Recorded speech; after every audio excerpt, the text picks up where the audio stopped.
Hey, what's up? Welcome back to another awesome episode of the Life in Air Show podcast. I'm your host, Jason Wojo. On the Life in Air Show podcast, on this show that you're listening to right now, we help people make more, work less, and live better lives. And that last part is really what it's all about. And, you know, making more and working less, that's all for the function of having a life you love. Speaking of a life you love, like it is the holidays right now. We are in the holiday season, and this is a time where you're going to be surrounded by friends, by family, hopefully, you know, by loved ones. And for some people, it isn't quite the joyous occasion that they'd hoped. And so we want to kind of talk about that a little bit, man. I am joined by Polish Peter, who we're going to have this dialogue with. I almost forgot about you there, man. Sorry, dude. You know what? So that leads me to, you just totally let me just... I set it up for you, bro. Let me up here. Okay, so listen. Some of you may be, right now as you're listening to this particular podcast, might have what's called a Cousin Eddie. Remember the National Lampoon's Christmas Vacation? Cousin Eddie coming to town. Wojo hasn't been to my Thanksgiving yet, maybe because he is a Cousin Eddie. I don't know. But, you know, there might be some people in your life that are coming into your dinner table and the Christmas and holidays or whatever, Thanksgiving, that might be a challenging relationship or whatever, right? Or the stress of the holidays, how you work through that, how you make sure that this is going to be a great holiday season and it's going to be impactful for all of us in a good way. Yeah, dude. So do you guys have a big Thanksgiving thing, a big Christmas thing? Like, what do you guys do? Well, I mean, I will tell you this. So because my wife, she's Chaldean, so they have a big family. So they all get together. It's a pretty big deal. I mean, I have a small family here. It's only my mom over here. My sister is in Tennessee.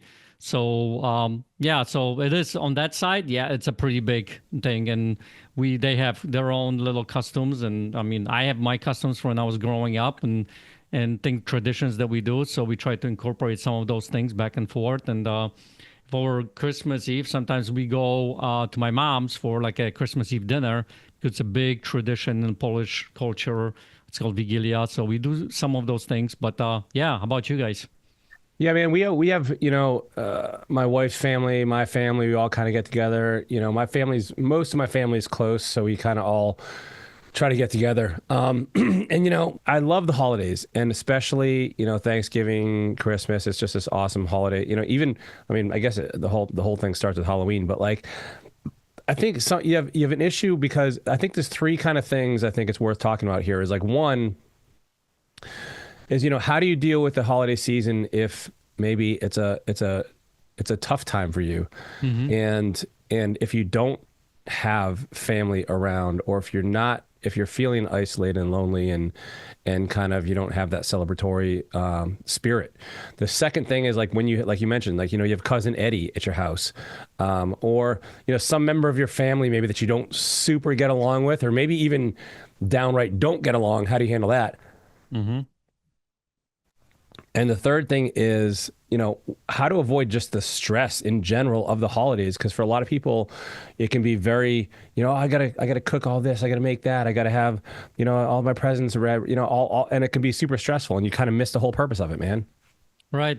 And yeah, I can understand from every single position because there's a lot of people that have those kinds of situations happening. So let's talk about the last one, start from the end, as you were talking about, you know, stress of the holidays and getting everything prepared. And, you know, like in our Polish tradition, we got, you know, 12 different or 11 or 12 different dishes that we're looking for the Vigilia to make. So there can be a lot of that kind of stuff. So how you deal with that? Well, one of the things that I would encourage you, if this is something that happens for you, recognize that there is, you know, be aware of the fact that there is some need for certainty, you know, to make things right, to make it perfect, to make it that it's enjoyable for you or for the family, right? And what's the reason behind it? Is it because you want to make sure that everything's perfect? Is it because that you want to make sure that the people who are at that, you know, family event, there is a good connection, they enjoy themselves, and that we're connecting at the deeper level and things like that, right? So first, in recognizing, being aware that what's the reason behind it that has you being stressed out. Once you recognize that, I would encourage you to look at from the perspective that, think about it this way, nothing can ever be perfect. There is no perfection in anything, really. The more you try to make something perfect, there's another level that's not going to be perfect and another level that's going to be perfect, right? So maybe just recognizing that, you know, if that dish doesn't get cooked all the way or doesn't happen, um, it's okay. It's all right.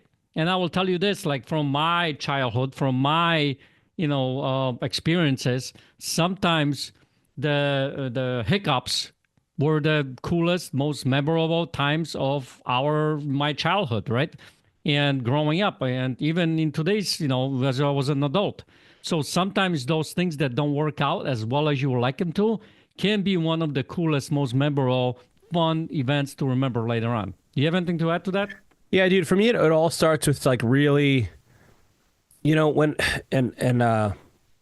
for instance, like my wife is a super planner, and she's like, you gotta get the chairs down, put today. Now, by the way, we're recording this the day before Thanksgiving, and she's like, we gotta get this, she's starting all the stuff, and she has all the cooking stuff in place, and she's like, I need you to get the chairs down and like extend the table. I'm like, babe, we'll do it. I'll do it tomorrow morning. Like it's fine. Yeah. Like I don't have before people like, get here, right? I'm like, Yeah. and I joked, I'm like, while you're at it, why don't we plan for Christmas 2032? And she's like, oh my gosh, I'm asking you the day before. And I like teasing her. I'm difficult to live with. And but You're cousin Eddie, aren't you, at that but house? listen, dude, like at the end of the day, like to me, this is what I always remember is what is the theme of the holiday and why is it important? So Christmas, it's Jesus's birthday. Like that is the only celebration that matters. Thanksgiving to me, what am I thankful for? And listen, if all of our dishes come out terrible, who cares? Like, who cares, really? Like, and for the people that get all upset, like, there's something else beneath that is kind of causing them to really kind of like, maybe they want, like you said, they want it to be perfect, or they're trying to bring the family together, or, whatever it is. But it doesn't matter. Well, it does matter to them, but I just want that, at the end of the day, yeah, I get what you're saying. You're losing the point. You know what I mean? Yeah. Like, when you're stressed out over like Thanksgiving, right? If you're stressed out over Thanksgiving, how is that being thankful?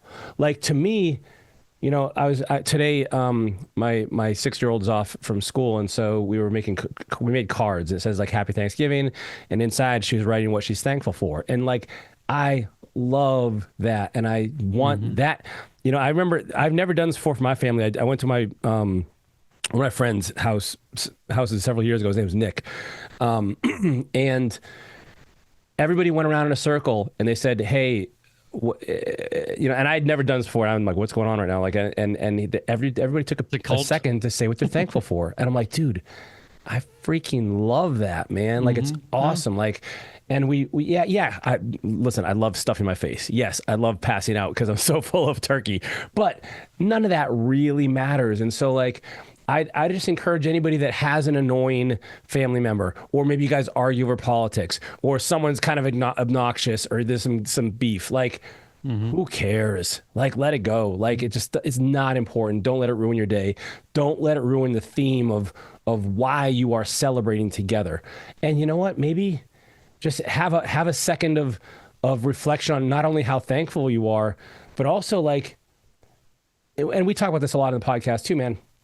People that are kind of like, whatever word you want to use, irritating, annoying, obnoxious, it's because there's a reason behind it. They're not just a bad person.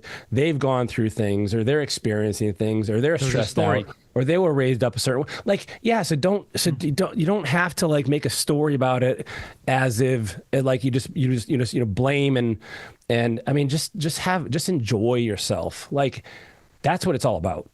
Yeah. So listen, I will from the personal development as far as like what's going on between the 2 years. Here's what I want to encourage you, the listener, to think about this. If you really think about this, the expectations are what's causing, how this is going to go, how it's not going to go, the stress, the cousin Eddie, or whatever it might be, right? It's the expectations and the meaning that we associate with that particular situation, with how it's supposed to happen. So a lot of times, someone think about it this way: who has to plan it out, has everything needs to be done a certain way. They have a pretty high expectations of how it needs to plan out, right? So I talk to my students quite often about this, because here's the thing. at the end of the day, a lot of times we can't really avoid the expectations that we put out there, right? So you can have these expectations on how you plan on doing this, how you plan on having that dinner table set up, how you plan on, having conversations with people. But here's the thing. It is just an expectation at the end of the day of what you think may or may not happen. You have no idea what's actually going to happen because it's in the future. Now, you may have some, past experiences, past conversation with this cousin Eddie. You know how cousin Eddie is, but it's still an expectation how cousin Eddie shows up. So here's the thing. Once you recognize that, I would encourage you, the listener, to consider letting go of that expectation and just be in the moment. One of the things that I think helps a lot of people, when you are present in the moment, do you get upset? I would consider that you're not getting upset. You're getting upset because either like something is not working like you were hoping to, or the dinner wasn't done correctly. So you are upset about the fact that, let's say potatoes got burned, or now cousin Eddie might actually open his mouth and say certain things. So there's always, your mind is either in the past or in the future, the possible future kind of a thing, right? But when you're in the present moment, like you're literally being present in the fact, you're sitting there at the table and you're enjoying the conversation, and you are, well, maybe not enjoying, but you are present in that conversation, a lot of that issues tend to go away because you can just be there. You know what I mean? How it happens, it happens. You know what I mean? So I think that's another way of looking what you were saying, Wojo. Well, that's what I mean, dude. Like I've had Thanksgivings on paper plates and plastic cups, and it was awesome. And you just enjoy yourself while you're there. Now, one thing we didn't discuss, and this could be relevant. You have cousin Eddie there, and they kind of start. Maybe they're behaving in a way that is unacceptable. I feel like at some point you got to decide what that. I kind of think of this as like it's a dimmer switch, right? You don't have, hey, they're annoying, hey, they're not annoying. It's like how annoying are they, or how much are they imposing on or affecting you and things like that in the celebration. And so once you've reached that point where you feel like this needs to be addressed, I don't think there's an issue with like, quietly and lovingly pull them aside and say, hey, listen, love having you here. Like it really means a lot. And I can see that, everybody else is enjoying your company too. Just a couple things I just got to tell you right now, that, and maybe this isn't the exact wording you use, but you come from a place of love and say, hey, I think it'd be, if you maybe you can avoid, dropping F-bombs, in front of the kids, I'd appreciate it. And see how they respond. Like you may have a story, by the way, that they're gonna flip out on you, and now the way you say it is expecting them to flip out, which causes them to flip out, right? And so, or instigates them to flip out. And so, again, and if they give you a hard time, say listen, man, like if they give you a hard time, de-escalate. Say, hey, listen, I'm not trying to be offensive. I really, I enjoy you here, but you've got to just take into consideration that this is the situation we're in. And if they don't, dude, we had at our wedding, we had 2 people leave because they had sat at the front table for immediate family, and they were offended when they were asked to move back to a table for regular guests. And if you have a conversation with somebody at a holiday and they're at your house, and they leave, like, you want to avoid that, but like at the end of the day, I think you got to do what is best for you and for the situation. And so I say, and by the way, most cases are not going to escalate to this, and so we are kind of addressing the extreme example right now. Maybe someone's getting drunk, or someone is like really misbehaving in a way that is not, it's disruptive. And then I think it is fair to have a private conversation. Don't call them out in front of everybody else. That's not the way to do that. But like you just pull them aside privately and gently and see if you can reach some common ground where, and who knows, maybe they have something going on. You have a chance to kind of like, connect with them.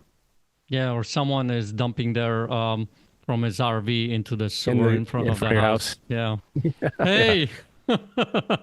Yeah. One of my favorite scenes out of that movie, man. It is hilarious. So I hope that, like I said, I hope that helps right there. And I know, just try to always have especially during the holidays, just be extra understanding of people and try to be really kind of like, not, I'm not saying to allow people to violate your boundaries or behave in a way that is, seriously like and objectively destructive, but like, just be careful with that. The next thing, dude, you have something to say? Yeah, so I would just one thing I would add to this is think about it this way. If it's a family or anybody like friends or whatever, there might be something that you both agree on. Because think about it this way, what's upsetting people is things that we don't agree on, right? So that's what's getting upsetting in the conversations and being with people. So there was this, Tony Robbins said this famously, right? I mean, I love his quote, where focus goes, energy flows, right? So if you start thinking about what is it something that we can both agree on, and you start that, maybe it's just you agree on the fact that you guys both want to have a good holiday season. Maybe you just, agree on the fact that you both all want to be at this dinner table. Maybe you just agree on the fact that, we're all a family kind of a thing, right? But something that you can agree on can minimize, like Vojo said, the dimmer switch, lower it so you're not going into that heated conversations, And by the way, I would say that certain conversations, maybe you agree beforehand that certain conversations are not being talked about at the dinner table. If you have let's say, political stuff and you guys don't agree on, maybe that's something that we agree on, but then we're not going to talk about it at the dinner table because there's something more important here, right? Like enjoying ourselves and being with a family and things like that, right? So those kinds of things can really help you to have an enjoyable holiday season. And think about it this way. At the end of the day, like Vojo said, it is about what this actual holiday is about, and just keep coming back to that and enjoying the family and spending the time. And then think about it this way, even if you're whatever age you are, you look back at your life, some of the most favorite holiday times might have been that didn't work out the way you planned it to be. So Yeah. could there be another one for you? Totally, man.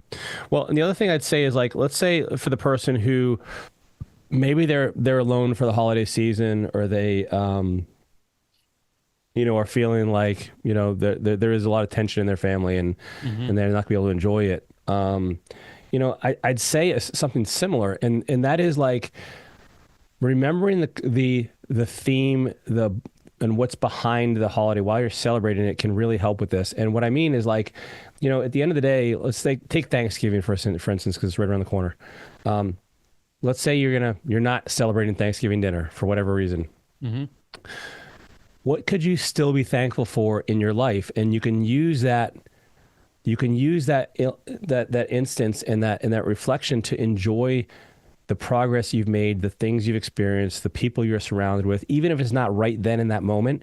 And you know what? Have your own little Thanksgiving. Like, show yourself that you're thankful for loving yourself, and that you're not going to lose the theme of Thanksgiving simply because you don't have people right then and there to celebrate it with, because that's such a small blink of an eye in terms of like our lives. And like, so don't let that get you down, but rather use it as just your own little kind of opportunity to sit back, reflect, be thankful, and also be thankful for not only the things in the past, things in the present, but also things to come. And I think you can really kind of like still enjoy the because to me, these holidays they're holidays, but to me, they're just special opportunities to celebrate those things, regardless of, I mean, yes, I get it. I would prefer to do this around people that I love and that care about me. But like, if I couldn't, I don't let it go. Like, still don't lose the opportunity. Yeah. I would add one more thing to what he's saying is, think about it this way. If you are someone who doesn't have a family, you're alone, and you feel like you're going to spend a holiday by yourself, maybe you have some friends, or some people that are going to be able to, they're going to be spending time with themselves together. And deep down inside, you wish you could spend time with them, or, maybe ask them. Open your mouth, right? Listen to the nudge. Just ask them if you could, come to dinner, for the holiday season. You don't have to be, alone a lot of different times. So I would encourage you to step out of your comfort zone maybe a little bit. And I get it. I mean, it's gonna be hard sometimes because of maybe you lost a loved one during the holiday season, right? Or you are alone right now. but listen to the nudge. I say this to my students all the time about listening to the nudge, because there's something to that. So ask that friend, ask that person, ask the neighbor. You know what I mean? You never know. In Poland, we have a tradition on that, the night before Christmas, that we have that traditional dinner. And what we do, we set an extra place setting at the table that it's empty, that, nobody eats at. And the reason for that is maybe a stranger that, comes to and has a dinner with us. It's a tradition. So think about it that way. It might really impact you to go and not spend the holiday season by yourself, but maybe, there's always going to be a room at somebody's table, so just open your mouth and see what happens. Well, it goes, are you saying to invite other people, Peter, or open your mouth if you're the person who's alone and reach out to others? Both ways. Think about it this way. If you know someone who doesn't have anybody in, ask him if they want to come to dinner, for the holiday season. You know what I mean? Yeah. Last year we had my wife's a couple that are her friends come over because their family wasn't available for to do Thanksgiving, so they came over and it was great. And I'm the same way, man. The more the merrier. I will welcome one and all. That's just I'm with you on that one. So that's a great tip. Well, listen, hope you guys got something out of this. Whether you are getting together and you expect nothing but, fun, that's wonderful. But if there's any stress involved, if there's any potential conflict, or if there's any potential for, you feeling like you don't have a place to go, I hope this is kind of giving you a little bit of, perspective. And also just remembering what's important with all this. And I think, man, that theme of what's important doesn't just apply to holidays. It applies to everything in our lives. And keeping that proper perspective, I think, will really, really help you navigate some of the areas that you don't even have to bother with because they're just not super relevant, or they're just not as important as sometimes we think they are.